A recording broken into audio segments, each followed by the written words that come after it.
Saudações, cavalheiros, bem-vindos a mais um vídeo aqui do canal Um Viking de Óculos. Hoje eu vou falar de um tema que eu julgo bastante pertinente, que é um comportamento reiterado por parte daquelas pessoas que estão em um relacionamento com uma Cluster B ou já estiveram, estão na fase de recuperação ou naquele momento em que existe uma oscilação de términos e reconciliações frequentes, que é um momento muito conturbado e muito característico também, né, de relacionamentos caóticos com pessoas com transtornos, tá?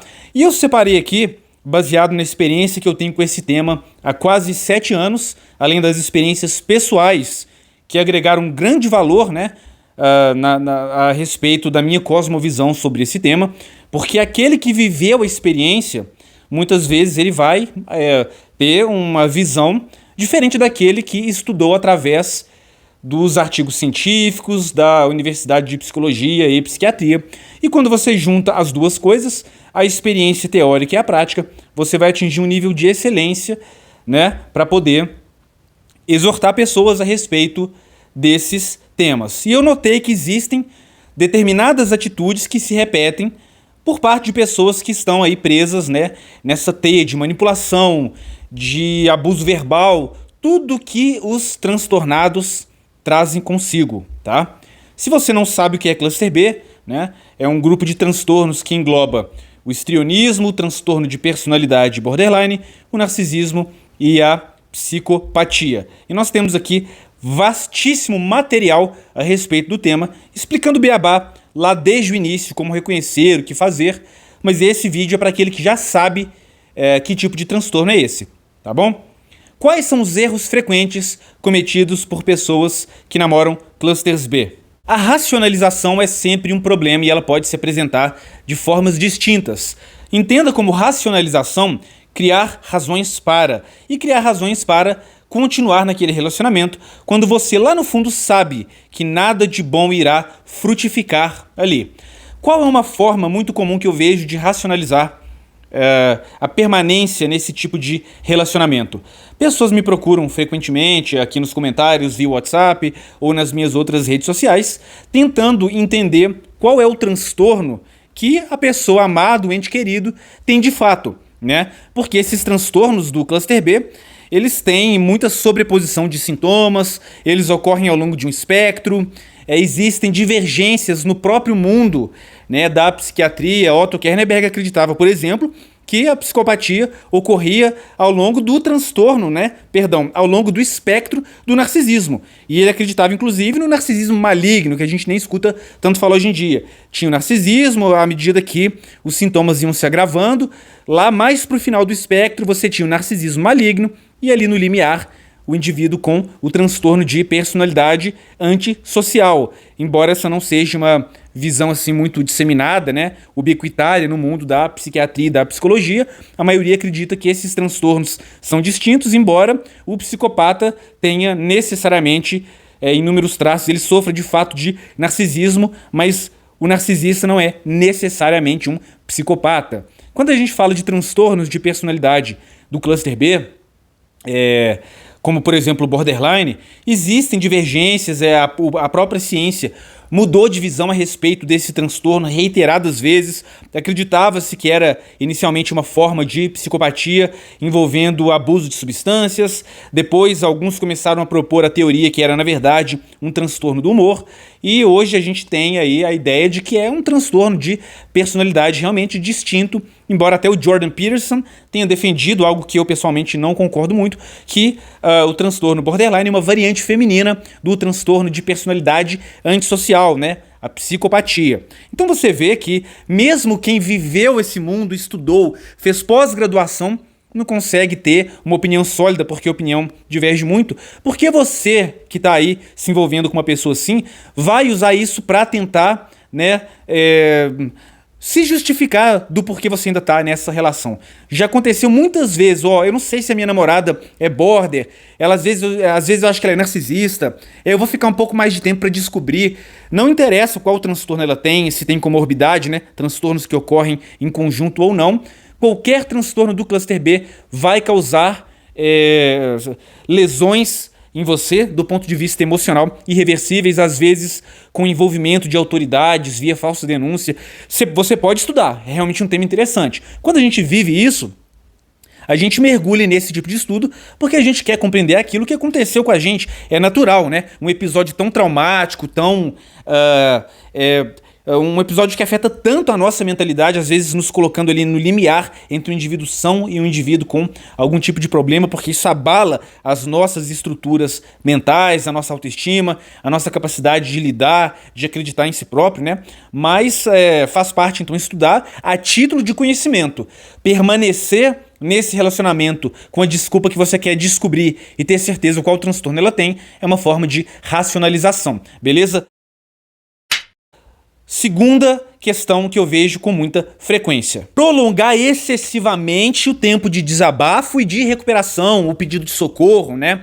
Embora seja característico do homem se fechar, a gente não querer compartilhar o nosso sofrimento, né? Até porque muitas vezes envolve infidelidade, promiscuidade em série, promiscuidade extraconjugal, coisas que a sociedade apenas vai falar, vira homem e aguenta, né? Ou debochar de você por ter sido vítima de uma pessoa às vezes perversa, ou realmente uma pessoa que precisa de ajuda de fato, mas o transtorno faz com que ela exiba comportamentos tóxicos, tá? Então é natural às vezes você desabafar com um ente querido, um ente familiar, às vezes apenas a sua mãe ou um amigo de confiança, né? Ou às vezes até um desabafo na própria internet, que você tem essa barreira, essa distância, e muitos homens não se sentem confortáveis em desabafar com alguém que eles conhecem, né? E veem todo dia, expor, né, os nossos segredos mais íntimos, tudo que aconteceu ali, porque o relacionamento é o que tem de mais íntimo, expor ali o nosso cerne, o que aconteceu lá dentro, né? É uma exposição de fraqueza muito grande e o homem tende, até por uma questão cultural também,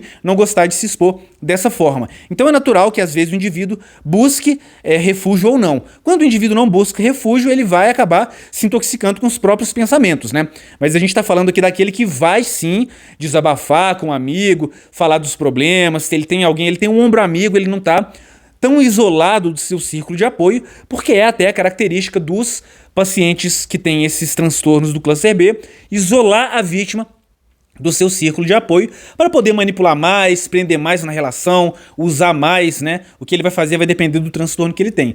Qual que é o problema de você prolongar excessivamente esse pedido de ajuda? Falar sobre aquele tema é natural, você pode desabafar, mas em excesso não te deixa tirar aquilo da cabeça. E você tem que praticar o contato zero e colocar uma pedra em cima daquilo. Viver sua vida, explorar novos horizontes, seja com outra pessoa, seja sozinho, até você se reerguer, né, para você não entrar em um relacionamento trazendo feridas abertas do seu relacionamento pregresso, tá ok? Então você tem que ter realmente o desabafo, mas prolongar demais não te deixe sair daquele círculo vicioso. Quando a gente sai de um relacionamento tóxico, no geral, a gente já vai ter realmente uma mudança de bioquímica cerebral. É muito comum você ter uma queda na serotonina, né? Especialmente se você está se envolvendo com alguém com uma borderline, por exemplo, podendo vir até a sofrer de estresse pós-traumático complexo. Então essa queda na serotonina e o desequilíbrio da dopamina já tem essa tendência a gerar esse padrão de pensamento compulsivo e obsessivo, né? Você não tira aquilo da cabeça, você perde o prazer nas suas atividades diárias, aquilo que você gostava você já não quer mais, parece que a sua vida perde o sentido quando você deixa o predador emocional. Então,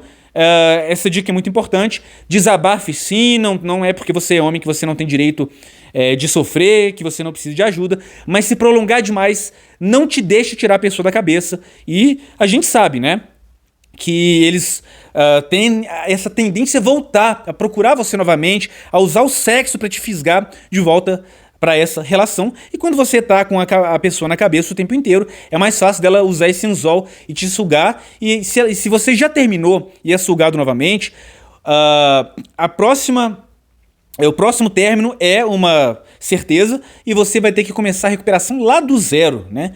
Então saiba o momento de tentar parar de pensar nisso. Ficar falando sobre isso 6 meses, 1 ano, ficar nesse estágio lutuoso eternamente é como se você ainda estivesse vivendo o relacionamento tóxico. A terceira dica que eu dou, que eu vejo com muita frequência, né, é quando o indivíduo insiste em racionalizar, em se manter ali na relação, é a perda de confiança em si próprio. Quem já passou por um relacionamento assim, vocês podem comentar a experiência de vocês aqui embaixo. É muito comum que você passe por um estágio de negação, depois um estágio de aceitação, e quando você aceita que você está com uma pessoa que não dá futuro, ainda assim você pode ficar naquele tipo de relacionamento porque ele tem caráter viciante, você se torna um adicto, quase como um viciado em droga, né? Você está viciado, sabe que tem que sair, mas não consegue. É literalmente a expressão máxima de um tipo de vício emocional. E durante esses términos e reconciliações, com o tempo você vai ficando mais calejado naturalmente, o ser humano se adapta, sai com seus amigos, toma uma cerveja, às vezes se relaciona com uma outra pessoa fugazmente, e quando você está nesses momentos de alegria, amparado emocionalmente por aquelas pessoas que você confia, você vai ter a falsa impressão de que você superou, né? Embora esse não seja um padrão que aconteça com todas as pessoas, acontece sim com a maioria, mas quando você vai para sua casa, quando a diversão passa, quando o efeito do álcool passa, você sente novamente aquela carência, é como se fosse a abstinência da droga, né? Que não se manifesta a todo tempo, mas ela vai e vem, e você percebe que você não pode confiar mais em si mesmo. Quantas vezes você não acreditou que você estava livre do predador emocional e acabou voltando para ele, mesmo sabendo que, né, perdoem a expressão, ia dar merda. Isso é um padrão muito comum, né? Então, quanto mais você permanecer nesse ciclo, mais você vai perder a confiança na sua intuição. Você não sabe mais o que acredita, você acredita uma coisa, faz outra, você se sente confuso, se sente culpado e você acaba perdendo a confiança em si próprio. E essa perda de confiança vai abalar ainda mais a sua autoestima, que provavelmente já está em frangalhos. Que após um relacionamento com um narcisista, com um histriônico, com um borderline, a autoestima vai, né, se desmanchando até você ser só uma sombra de quem você já foi no passado. Saia o quanto antes para você reconstruir a sua autoestima, porque ela é necessária para você não ser sugado de volta para um relacionamento desses, ok? A quarta dica que eu dou é não se aconselhar com pessoas erradas. A gente sabe bem, né, quem está imerso nesse universo, seja na gringa, que é ali que tá um universo mais avançado, ou no Brasil, que é uma coisa relativamente recente. Aí tem uma companhia aqui, meu pitbullzinho chegou aqui, vai pra lá, guys, senão ela vem aqui, pisa no fio do microfone, derruba o tripé.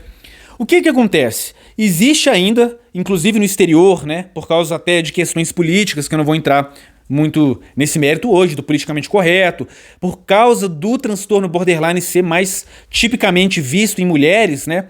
Embora hoje tenha se mudado essa ideia, dizem que é 50-50, mas na prática a gente sabe que é mais exibido em mulheres, e a mulher tem uma certa proteção da sociedade, é muito visto como vítima, então é normal olhar para esse transtorno, tô falando do borderline agora, tá? De modo diferente do que se olha pro psicopata ou pro narcisista. O borderline é visto como uma vítima, aquela pessoa que reage emocionalmente como se ela tivesse... Eles usam muito essa analogia, né? A pele recoberta de queimaduras de terceiro grau, ela é muito reativa, tudo que ela encosta ela sente dor, como se o sofrimento fosse apenas do borderline.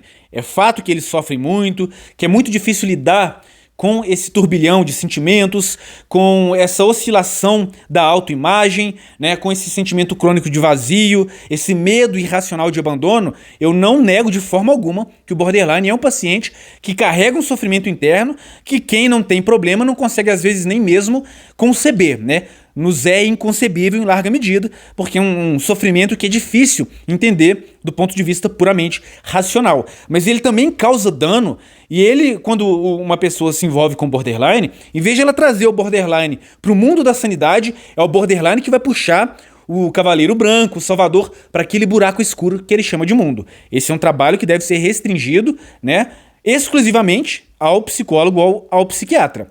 Você não é psiquiatra para tentar cuidar de uma pessoa assim. Vão ser, no final, dois doidos tentando se recuperar, tá? Então, o que é a quarta dica? Não se aconselhar com pessoas erradas. Às vezes você vai numa psicóloga que tem um viés um pouco mais feminista, que vai ver o homem como o opressor da relação, independentemente da veracidade dos fatos. Ou você busca um terapeuta, um psicólogo, que embora não tenha viés político, ainda está contaminado por essa ideia que permeia a psiquiatria, que o borderline é a vítima, e se recusam a reconhecer na sua plenitude a toxicidade causada por essas pessoas, ainda que eles saibam, né, afinal de contas é critério do DSM, que os borders se envolvem em relacionamentos caóticos e turbulentos. Muitos ainda não têm total ciência das campanhas difamatórias, do assassinato de reputações, do envolvimento legal sem necessidade via falsa denúncia na Maria da Penha, alienação parental. Muitos profissionais da área da saúde não têm a capacidade de auxiliar a vítima do borderline, e apenas o borderline em si, e acabam às vezes sendo apologistas dos transtornos. Oh, como eles amam demais, eles são excelentes parceiros, eles vão te amar como ninguém nunca amou, omitindo o lado obscuro dessas relações, que no final é o que vai ser preponderante.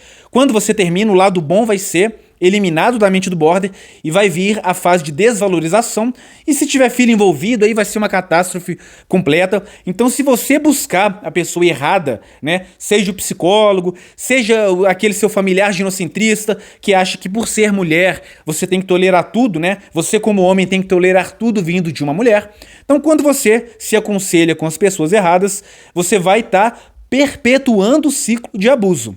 Então você tem que confiar na sua intuição, na racionalidade, esquecer viés ideológico, político, né? E ver as coisas como elas realmente são e procurar uma pessoa que é especializada em tratar a vítima do borderline, a vítima do narcisista, a pessoa que está focada na vítima e não no paciente que tem o transtorno. Caso contrário, você vai estar pagando um psicólogo para perpetuar a própria desgraça, a própria ordalha.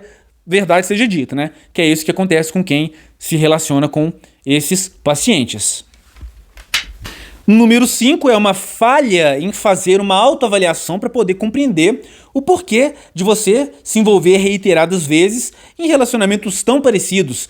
Mudam os hobbies, mudam os gostos, a cor do cabelo, mas aquela personalidade impulsiva, que gosta de chamar atenção, aquela que é louca na cama, que te acusa das coisas que ela faz, que é extremamente ciumenta, que tem a tendência a usar ironia e sarcasmo, que tem às vezes aquela arrogância compensatória para esconder uma baixa autoestima, né? Humor que oscila muito, aquela mulher que acredita ser bipolar, ela fala, eu sou bipolar, diagnóstico, na verdade, muitas vezes errado. Você muda de parceiro, mas quando você vai ver, parece que é a mesma pessoa, né? Os mesmos traços ali principais de personalidade. Quando o indivíduo não caiu nesse buraco sem fundo por azar, porque acontece, né?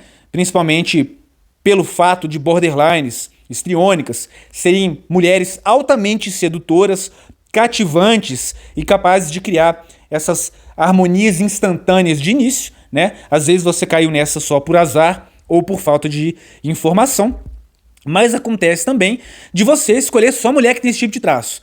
Na minha experiência, 7 anos trabalhando com isso, o que eu percebo é que homens que se envolvem apenas com esse tipo de mulher precisam fazer uma autoavaliação da infância, do seu comportamento, do seu relacionamento materno e paterno, e tentar olhar para dentro é muito mais difícil do que apontar o dedo para o outro, né? Tentar entender o que é que você tem dentro de si que só atrai esse tipo de mulher. Muitas vezes, né, o autoconhecimento já é difícil para qualquer pessoa, especialmente quando a gente fala assim de um tema tão específico, né? Qual que é o autoconhecimento que eu preciso adquirir para entender por que eu só busco relacionamentos com esse tipo de mulher? Fazer essa autoavaliação é essencial, tá? Caso contrário, você vai acabar aí igual muitos inscritos e amigos pessoais meus terminaram. Sai de um relacionamento desses, às vezes entende o que é o transtorno, sabe reconhecer, acaba se envolvendo com uma segunda mulher com o mesmo transtorno ou com uma terceira e embucha a moça. Quando você engravida um paciente desses, você vai ter problema pro resto da sua vida. A autoavaliação é, assim, indispensável, é imperativo, você tem que trabalhar também, não é só tentando identificar o transtorno no outro, mas tentar entender o que te levou a escolher reiteradamente pessoas tão tóxicas para sua vida, ok?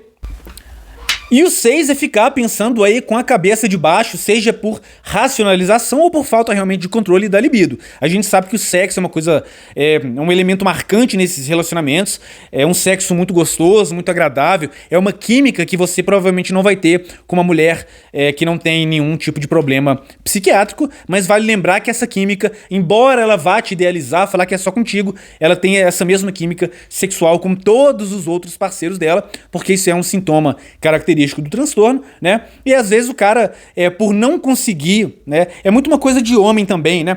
Tipo assim, essa mulher me prejudicou, então eu vou ficar com ela só mais uma vez. O cara tá mentindo pra si mesmo. Eu vou só transar e jogar fora. Mas aquilo é uma desculpa por ele não assumir que ele tá viciado naquela relação e ele não consegue sair, né?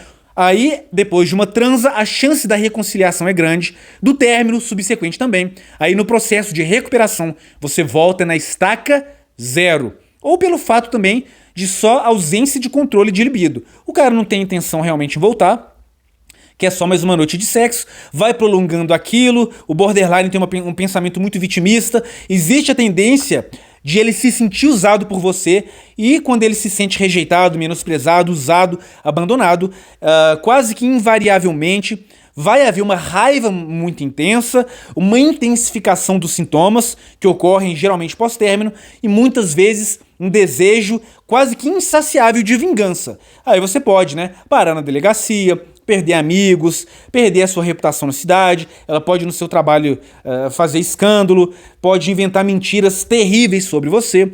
Então, se você pensar com a cabeça de baixo, né, você vai pagar o preço, porque nesse momento que a gente fica mais vulnerável e emocional, é justamente o momento que a gente precisa usar, sobretudo, a razão, tá ok?